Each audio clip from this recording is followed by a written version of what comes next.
Алданские общественники продолжают осваиваться на новом месте. Несколько месяцев назад в Алдане открылся Центр поддержки НКО «Стимул». Мотоклуб, общество поддержки людей с инвалидностью, волонтеры. Теперь все находятся в одном месте, рассказывает Татьяна Вахнина.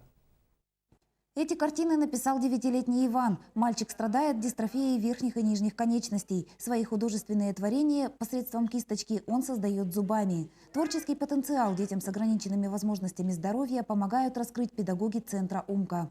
«Умка» вообще нужна в первую очередь для общения, чтобы дети общались между собой.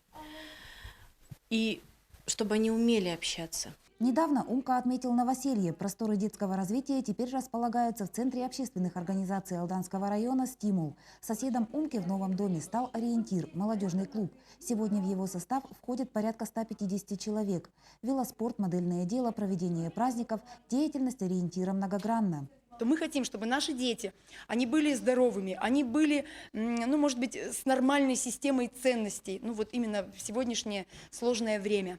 В Алданском районе действует 27 некоммерческих объединений. 10 из них базируются во вновь открывшемся центре. В число новоселов вошла и районная федерация мотоспорта. Вот у нас за последние 3 года, только награды, за последние 3 года, важных наград здесь нет. Они все, будем говорить, добыты кровью, потом. Алданский центр некоммерческих организаций «Стимул» стал вторым в республике. Интеллектуально-творческое развитие подрастающего поколения, волонтерские объединения, культура и спорт – эти инициативные направления являются основными. Одно из направлений – это, я думаю, что экологическое направление. У нас еще не так активно работает, движение, так скажем.